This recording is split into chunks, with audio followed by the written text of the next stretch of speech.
Finalmente descobrimos o verdadeiro plano para Israel que Benjamin Netanyahu vem tramando esse tempo todo, e é ainda mais surpreendente do que jamais imaginamos. Se você tem dúvidas sobre o futuro de Israel, este episódio é para você. Porque tudo, e eu quero dizer tudo, está prestes a mudar, mas não da maneira que nenhuma de nós esperava. Bem-vinda ao Mercei na JNS Televisão, vamos mergulhar juntos? Esta semana, em comunicado surpresa, B anunciou um grande acordo de gás com o Egito. 35 bilhões exatamente.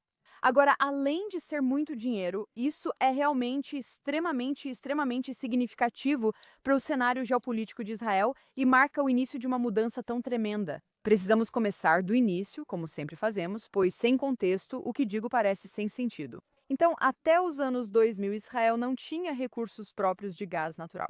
Precisávamos importar quase todo o nosso petróleo, carvão e combustível de outros países.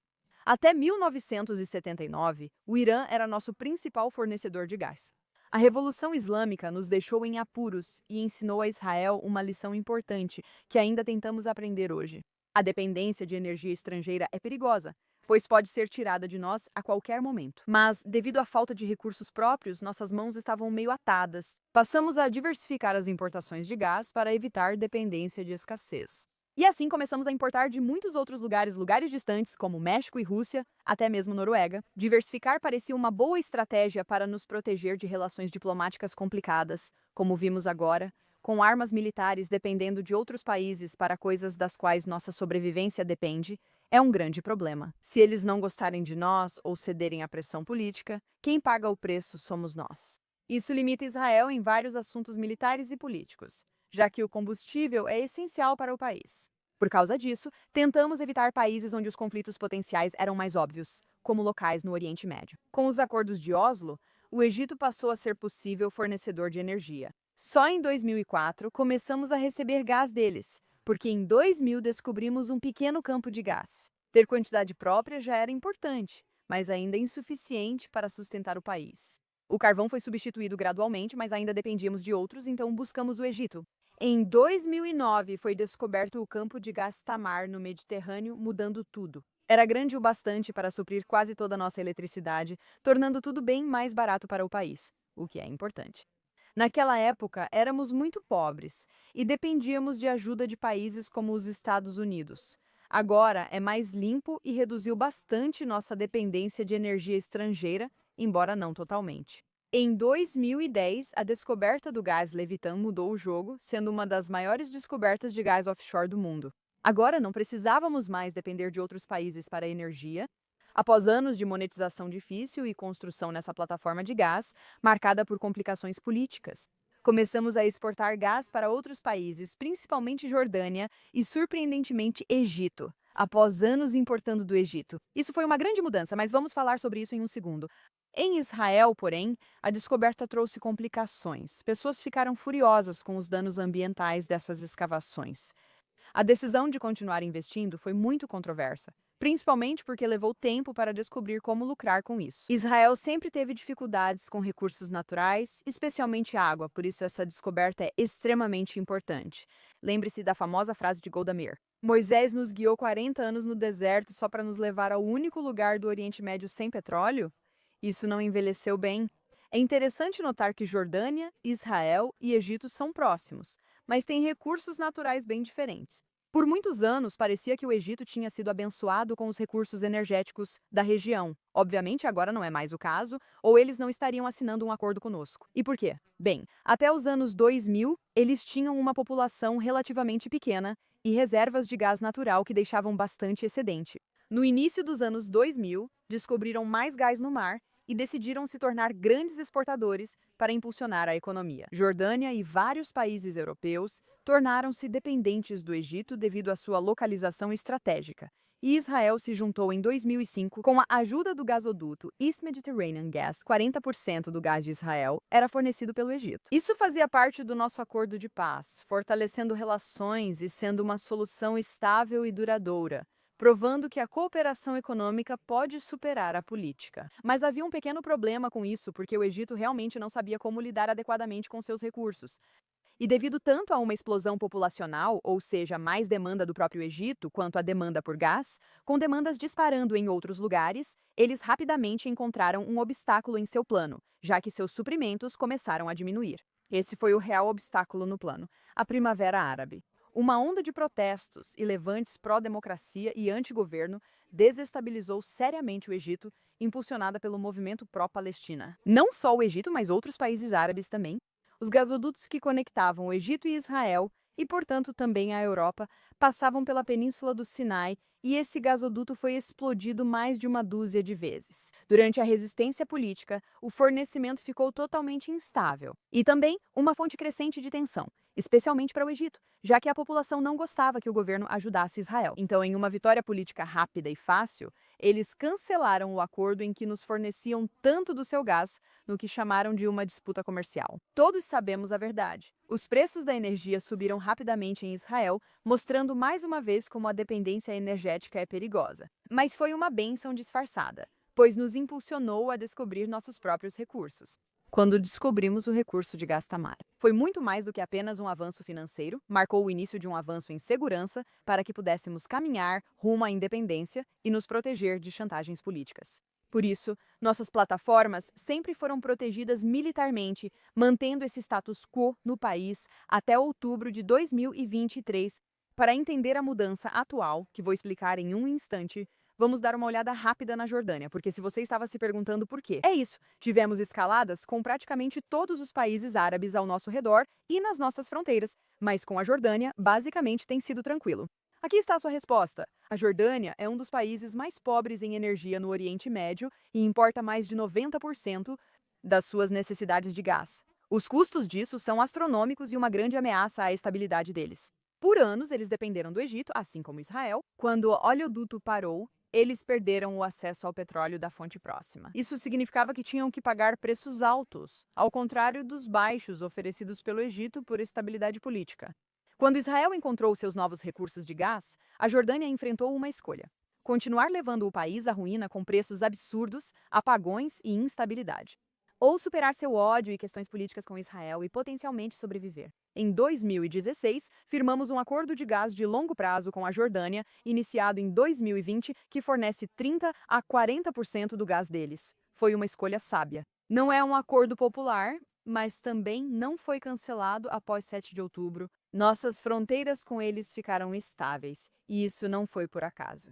Lembre-se, há uma população palestina enorme vivendo na Jordânia. Escaladas nas fronteiras deveriam ter sido totalmente normais. E embora sim, tenhamos tido alguns problemas, em grande parte basicamente permaneceu tranquilo, e isso acontece porque eles não podem se dar ao luxo de realmente lutar conosco. Vou dizer que eu simplifiquei drasticamente a relação geopolítica com a Jordânia. Na verdade, não é tão simples assim. Temos uma relação complicada com eles, mas ainda assim foi pacífica. Por isso, quando Israel percebeu isso, esse novo recurso é importante economicamente e pode trazer grande benefício político e militar, além de vantagens sobre possíveis inimigos. Portanto, não podemos abrir mão disso. Lembre-se de que, apesar de termos um tratado de paz assinado em 1994, esse acordo com a Jordânia é puramente comercial, mas ambos os governos sabem que ele é fundamental para a sobrevivência da Jordânia. Por isso, fazem de tudo para manter o relacionamento estagnado. É o que eu chamo de um acordo econômico que, na verdade, incentiva a paz. Por um tempo me perguntei se veríamos isso em outros países. Não fui a única, e estamos vendo, e muito. Voltando à história do Egito, em 2015 eles descobrem um novo recurso de gás chamado Zohr, mas não é suficiente para o país. Ou talvez, felizmente, dependendo de quem você pergunta, eles percebem que precisam de outra solução. Eles fecham um acordo de 15 bilhões com Israel. Esse novo acordo anunciado é uma extensão do anterior, que já estava sendo fechado em agosto. A retórica anti-Israel do Egito, a mobilização militar na fronteira com Gaza e ameaças de escalada levaram Netanyahu a ameaçar desistir do acordo. Vamos discutir isso rapidamente devido às complicações entre Israel e Egito. Eles estão de olho em um possível acordo de gás com o Catar, que seria um desastre para Israel. Por quê? Espera-se que o Egito seja parceiro principal na administração de Gaza. Se estiverem endividados com o Catar, será ruim para Israel, mas se for conosco, não. Não só o Catar terá menos influência, como o Egito estará muito mais alinhado com os objetivos de Israel para Gaza. Obviamente, o Egito está dizendo que não é esse o caso. O que mais eles poderiam dizer? Aqui espera-se que esse acordo seja a maior dissuasão em Gaza até agora. Lembre-se, o Egito permitiu que o Hamas reconstruísse seus braços militares em Gaza durante todo esse tempo. Se eles realmente acharem que não podem perder um relacionamento com Israel, isso pode não acontecer tão facilmente. O contexto político interno do Egito é muito complexo. Como Sesé, o presidente foi eleito prometendo acabar com a falta de energia responsável pela queda do antecessor. Mas ele também prometeu algumas coisas contra Israel e a favor de Gaza, que ele está tentando equilibrar. A questão é que ele fracassou na questão do gás e está precisando urgentemente resolver essa crise. Comprar de Israel custa quase metade do preço de outros fornecedores, mas também permite que reconstruam rapidamente sua infraestrutura para voltar a ser o principal fornecedor da Europa. Por isso, estão investindo muito em energia renovável e devem chegar a 40% energia renovável até 2040, quando o acordo em Israel convenientemente está previsto para terminar. Quanto aos detalhes do acordo, bem, exportaremos até 130 bilhões de metros cúbicos de gás natural do campo offshore Leviathan para o Egito sob contrato de longo prazo até 2040. A partir de 2026, o gás será entregue por gasoduto usando a infraestrutura já existente entre Israel e Egito. Ainda não temos a infraestrutura de exportação adequada, com expansões e melhorias para suportar volumes maiores. Os fornecedores são Chevron, que muita gente não gosta, NewMed, Energy e Rachel, enquanto os compradores egípcios recebem o gás para uso doméstico e possível reexportação de gás natural liquefeito, mas os detalhes técnicos disso na verdade não são o que importa. Esse acordo beneficia Israel financeiramente, com bilhões de dólares retornando ao país, o que é significativo, considerando que sua economia está melhor do que o esperado. Está cada vez mais caro viver aqui, e a guerra tem custos enormes. Uma injeção de dinheiro não é ruim, mas vai além disso. A maioria das pessoas parou aqui, mas isso tem um significado bem maior. Também impede uma escalada militar com o Egito, algo que estávamos muito perto de acontecer, e que é a última coisa de que precisamos agora. Isso nos permite ter mais influência sobre o que acontece ou não em Gaza, e nos torna fundamentais para o fornecimento de petróleo do Oriente Médio para a Europa, que é um dos principais fornecedores deles. O que estamos vendo agora é uma nova era de isolacionismo econômico e dependência para enfrentar mudanças na diplomacia. É uma era incrível, fruto da genialidade de Benjamin Netanyahu, em que Israel está mudando completamente a forma como operamos. Até agora, costumávamos confiar na dissuasão, esperando que o medo fosse suficiente para manter nossos inimigos afastados, mas aprendemos a nossa lição. E agora estamos mudando isso para dependência, militarmente e economicamente. Não vamos implorar por defesa de outros países, mas agir nos próprios governos deles. Eles perceberão que manter boas relações com Israel é essencial e vantajoso para sua sobrevivência.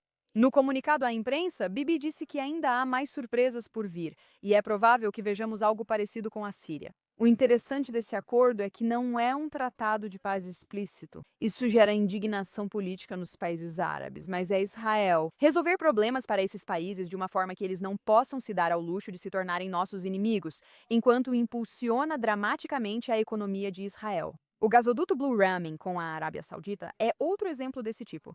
Energia, embora não seja petróleo para inteligência artificial e dados e internet, virão do Oriente Médio para a Europa através de Israel. A Arábia Saudita pode assinar ou não um acordo de paz conosco, mas no momento quer manter uma relação razoavelmente boa. Tanto a Arábia Saudita quanto o Egito usam esses oleodutos para chegar à Europa, e não devemos ignorar a importância disso. A Europa, para ter acesso ao Oriente Médio e à Ásia, vai depender de Israel. O que isso significa para o futuro das nossas relações diplomáticas com eles?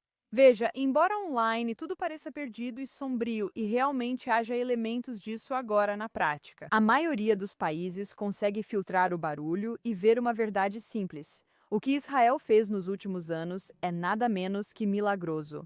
Não só sobrevivemos contra todas as probabilidades, mas saímos mais fortes e vitoriosos do que muitos imaginavam.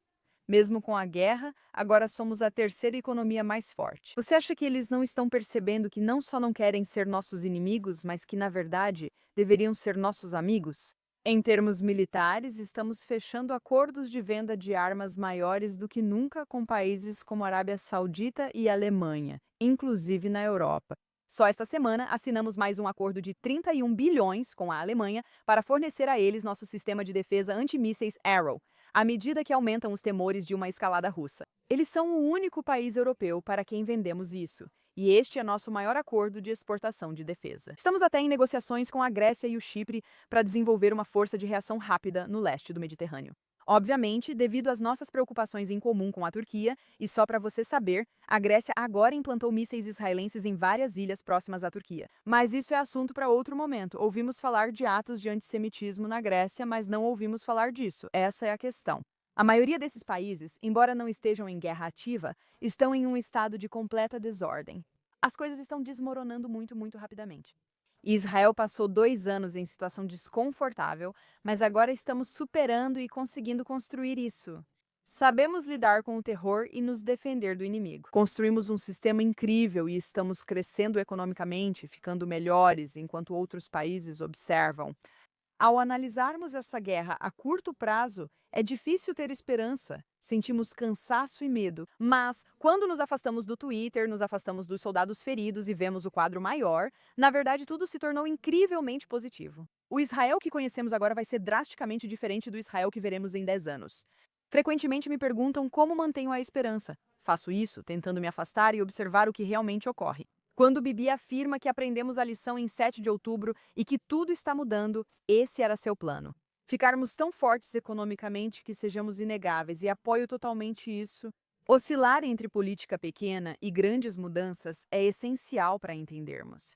Quando o foco no curto prazo assusta, mas a longo prazo estamos rumo à grandeza. Tire um momento para apreciar isso. O que este homem Bibi fez por nós, quanto ele lidou e conduziu, tudo isso enquanto mantinha o foco no objetivo. A guerra continua, mesmo que ele faça afirmações que parecem ser esse o objetivo. As tensões com o Líbano crescem, e a reunião entre Trump e Bibi pode resultar em um novo Irã, devido ao avanço dos mísseis balísticos. Sisi, do Egito, aliás, também deve participar de uma cúpula com eles para marcar esse anúncio enorme. Essas escaladas são temporárias. Coisas boas virão. O Estado profundo está se enfraquecendo por causa do 7 de outubro, nossa força está se tornando mais evidente para o mundo também por causa do 7 de outubro, e nossa economia vai crescer ainda mais do que agora. Muito em breve. Estes são tempos emocionantes, tempos históricos, e eu, pessoalmente, sou grata por ter essa liderança, por ter Deus e por viver em um país que agora estará na linha de frente do que está por vir. Ser um país ocidental que sabe se defender, derrotar nossos inimigos e ser forte em nossa busca pela paz. Eu sou Ira Kai e vejo vocês na próxima vez.